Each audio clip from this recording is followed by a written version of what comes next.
Bienvenidos a Vida para Todos, desde San José de Costa Rica.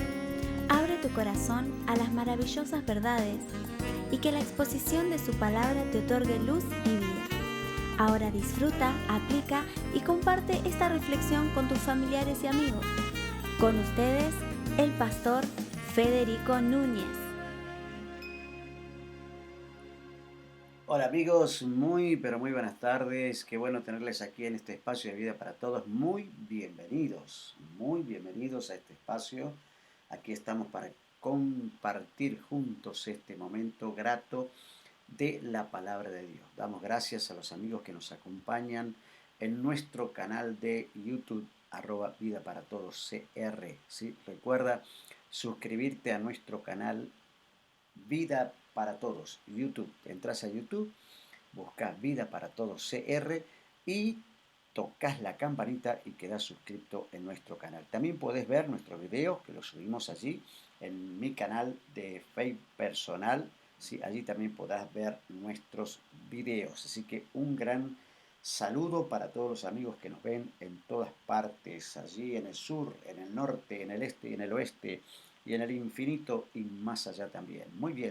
Muy bien, damos gracias. Recordemos a todos que nosotros compartimos palabra de Dios. Siempre compartimos la Biblia, ¿sí? La Biblia, la palabra de Dios. Este es el libro inspirado. La palabra profética más segura para ti, ¿sí? Aquí está la Biblia, es la palabra de Dios y rige para todo el mundo. No hay que dejarla escapar. Ahí está el secreto. ¿Qué hay que poner aquí en tu cabeza? Lo que tenés que poner en tu cabeza es palabra de Dios. Si en tu cabeza hay palabra de Dios, hay bendición en tu vida. Muy bien, habiendo dicho esto y saludado y presentado la escritura y todo lo demás, vamos a la palabra que nos vamos a compartir o vamos a meditar en esta tarde, ¿sí? Hoy quiero hablarles un poquito acerca de el libro de Jueces, Jueces capítulo 11. Acompáñame al libro de Jueces capítulo 11, ¿sí? Jueces capítulo 11. Dice el verso 6, 11, 6 de Jueces, perdón, Jueces capítulo 10, Jueces capítulo 10, estoy perdido. Jueces capítulo 10, del verso 6, ¿sí? Dice así: una vez más los israelitas hicieron lo que ofende al Señor. Adoraron a los ídolos de Baal y a las imágenes de Astarte, a los dioses de Aram, Sidón y Moab, y a los de los amonitas y los filisteos. Y como los israelitas abandonaron al Señor y no le sirvieron más, Él se enfureció contra ellos. Los vendió a los filisteos y a los amonitas, los cuales desde entonces y durante 18 años destrozaron y agobiaron a todos los israelitas que vivían en Galaad, un territorio amorreo al otro lado del Jordán. También los amonitas cruzaron el Jordán para luchar contra las tribus de Judá, Benjamín y Efraín, por lo que Israel se encontró en una situación de extrema angustia. Entonces los israelitas clamaron al Señor, como siempre, ¿no?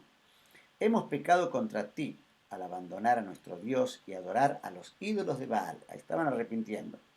Y el Señor respondió: cuando los egipcios, los amorreos y los amonitas y los filisteos, los sidonios, los amalecitas y los madianitas los oprimían, y ustedes clamaron a mí para que los ayudara, ¿acaso no los libré de su dominio? Dice el Señor. Pero ustedes me han abandonado. Aquí está el problema, ¿no? Ustedes me han abandonado y han servido a otros dioses. Por lo tanto, no los volveré a salvar. Vayan y clamen a los dioses que han escogido. Se enojó Dios, ¿no? Vayan y clamen a los dioses que han escogido, que ellos los libren en tiempo de angustia. Pero los israelitas le contestaron al Señor: hemos pecado, haz con nosotros lo que mejor te parezca, pero te rogamos que nos salves en este día. Entonces se deshicieron de los dioses extranjeros que había entre ellos y sirvieron al Señor. Y luego dice el verso 16 al final: y el Señor no pudo soportar más el sufrimiento de Israel.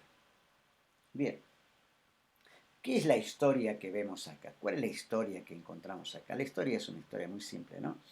Vemos una vez más, dice que en el tiempo de Jefté, no vamos a hablar de Jefté, sino vamos a hablar de la historia de los israelitas en los días previos a la elección de Jefté, ¿no? Allí en el libro de Jueces, en el libro de Jueces, capítulo 11, hay que recordar que este libro de Jueces, si uno habla de Jueces, ¿no? Acontece después, este libro acontece después de la muerte de Josué. Y ahí hay como un eslabón perdido, ¿no? Porque no hubo más un liderazgo fuerte.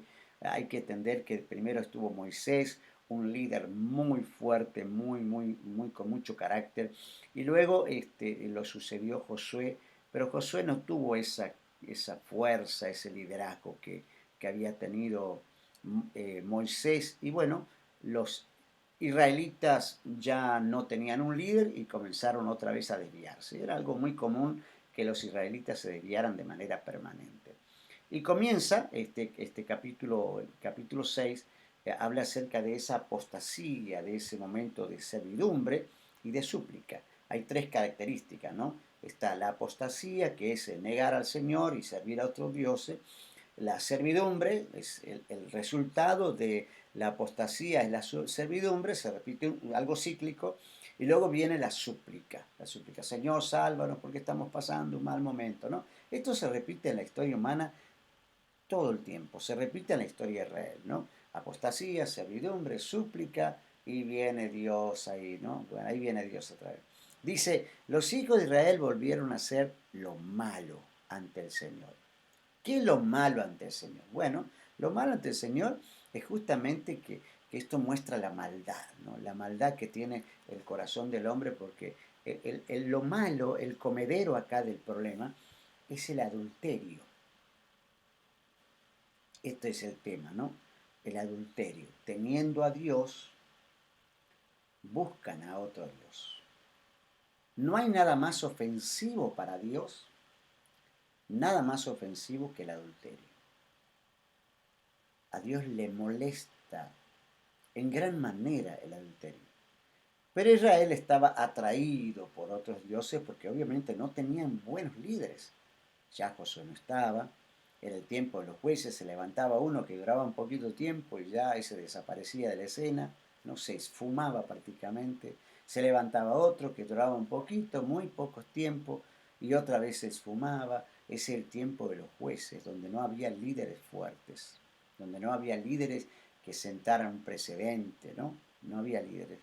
Y ellos comenzaron a adorar a otros dioses. Y como dije, para Dios no hay nada más ofensivo que la idolatría.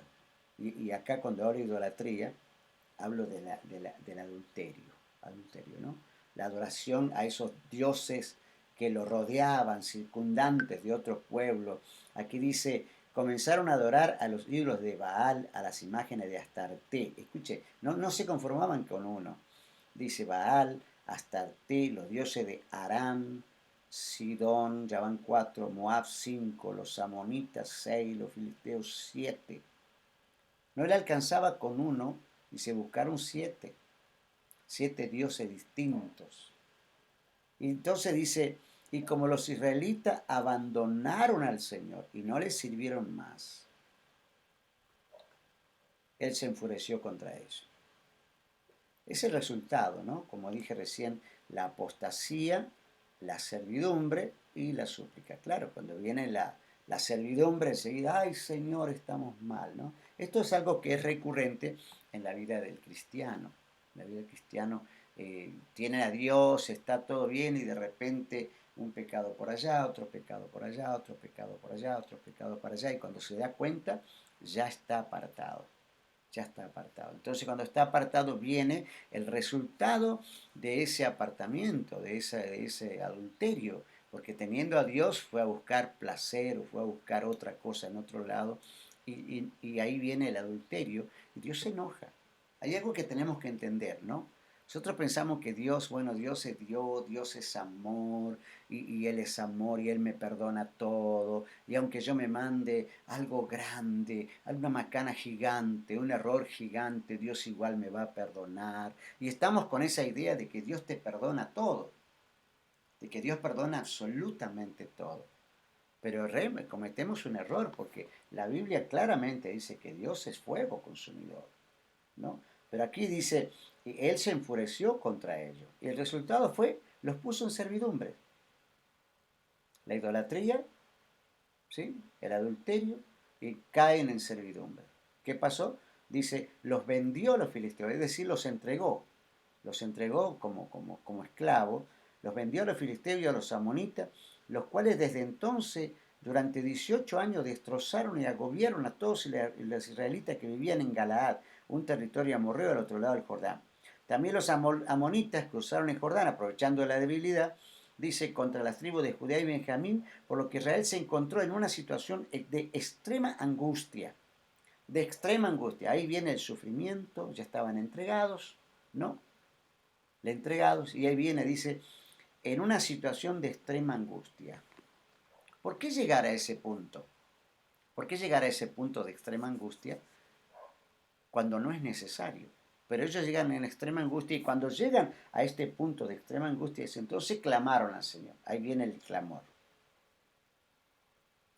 Y uno dice, pareciera que Dios se deleita en que su pueblo sufra, en que sus hijos sufran, porque Él mismo permite que lo castigue. Mire, para un padre que ama a sus hijos, castigarlo es como si se castigara a sí mismo. Para un padre que ama a su hijo, ¿no? No hablo de padres que son violentos y que se gozan en castigar a sus hijos o en aplicar una disciplina severa. Pero para un padre que ama, cuando disciplina a un hijo, lo sufre él, más que el hijo. Y así Dios los había entregado a los filisteos, a los amonitas, y durante 18 años lo hicieron sufrir, lo hicieron padecer. ¿Y qué pasó? Digamos, Dios estaba gozándose en ese momento de que sus hijos estaban sufriendo, ¿no? Dios estaba sufriendo con ellos. A Dios no le gusta que sus hijos sufran, pero son tan cabezones, tan cabezadura, que no aprenden, entonces Dios los entregó. Y se encontraron en una situación extrema, dice que clamaron al Señor, y ahí sí reconocieron y se arrepienten, Señor, hemos pecado. ¿Cuál es el pecado? El pecado es el adulterio, hemos adulterado contra ti, dice, ¿no? Al abandonar a nuestro Dios y adorar a los ídolos de Baal. Ellos reconocen.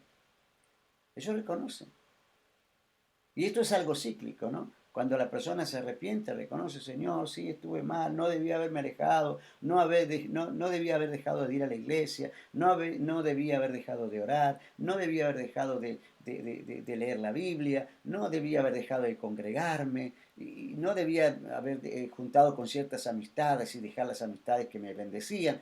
Y no debí, pero lo hiciste. Lo hiciste.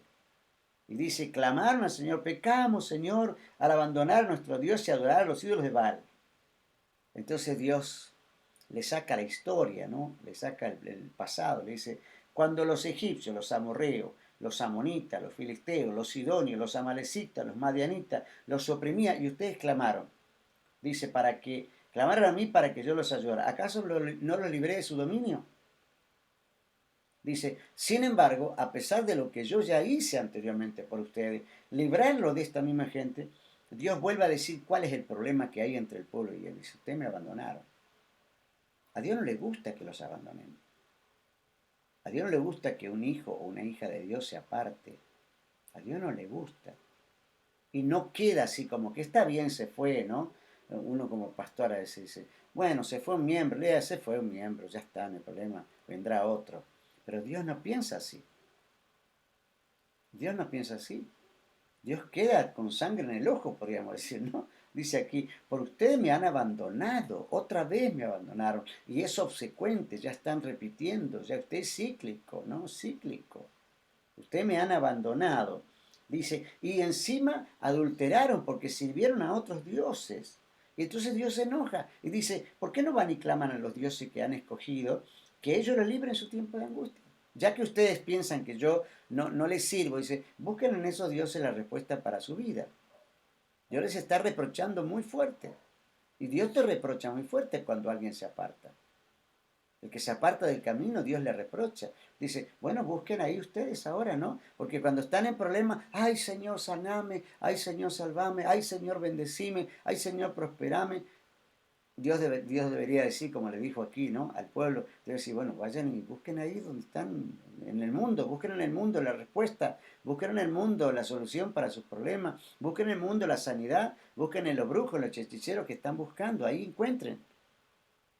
Pero mientras sucede todo esto, como como un padre, Dios sufre, ¿no?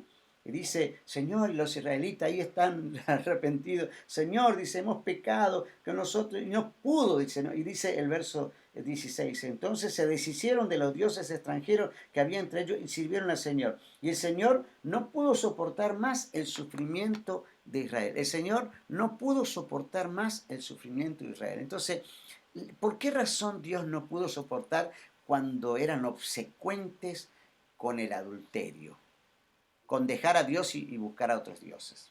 ¿Saben por qué? Por misericordia, por compasión. Dios es descrito en la Escritura, Dios se describe a Dios en la Escritura como un Dios compasivo, como un Dios misericordioso, lento para la ira y grande en misericordia. Dice el Salmo 103. El Salmo 103 dice, Dios es lento para la ira y grande en misericordia, ¿no? Y Él responde con compasión siempre que haya arrepentimiento. Entonces, una de las razones por las cuales dice acá la palabra, el Señor no pudo soportar más el sufrimiento, es porque Dios es misericordioso, te ama tanto. Por otro lado, Dios había hecho un pacto con Israel y el pacto lo sostiene. Dios había hecho un pacto y decía que si ellos obedecían, Dios lo iba a proteger. Si ustedes obedecen, yo los voy a proteger. Deuteronomio dice esto, ¿no? 28. Si ustedes me obedecen, yo los voy a proteger. Éxodo 19, ¿no? Dice esto. Si ustedes me obedecen, yo los voy a proteger. Pero Israel permanentemente rompía su pacto, pero Dios no. Por eso es que Dios siempre permanece fiel. El propósito de Dios siempre es cumplir con su palabra. Aunque yo la rompa, Él no la rompe, ¿no? La última razón por qué el Señor no pudo soportar más el sufrimiento de Israel es porque Él tiene un propósito de redención. Él quiere redimir a su pueblo, ¿no? Él tiene un propósito de redentor para con sus hijos. A lo largo de la historia hemos visto que a pesar de que es cíclico este tema de que el pueblo se aleja, adultera y después se arrepiente y viene, busca y Dios perdona y vuelve otra vez a ser cíclico esto, ¿no? Yo creo que Dios es rechazado, pero en el rechazo Dios sabe en el fondo que tiene que rescatarlo, que tiene que restaurarlo. Lo mismo es contigo. Así que Dios está sufriendo por tu vida. Dios está sufriendo en gran manera. Dios sufre porque no le buscas. Dios sufre porque no le crees. Dios sufre, Dios está sufriendo, ¿no? Está sufriendo realmente. Pero Él está esperando que te arrepientas. Y si te arrepientes, Él vuelve otra vez. Él vuelve otra vez con compasión y misericordia. Ese es nuestro Dios. Un Dios tan grande que no soporta verte sufrir. Que no soporta verte sufrir. Es un Padre. Él no soporta tu dolor. Vuelve al Señor. Arrepiéntete, haz tus primeras obras. Regresa a los brazos de aquel que te ama con amor eterno. Amén. Te mando un abrazo, que Dios te bendiga. Nos encontramos en nuestro próximo programa.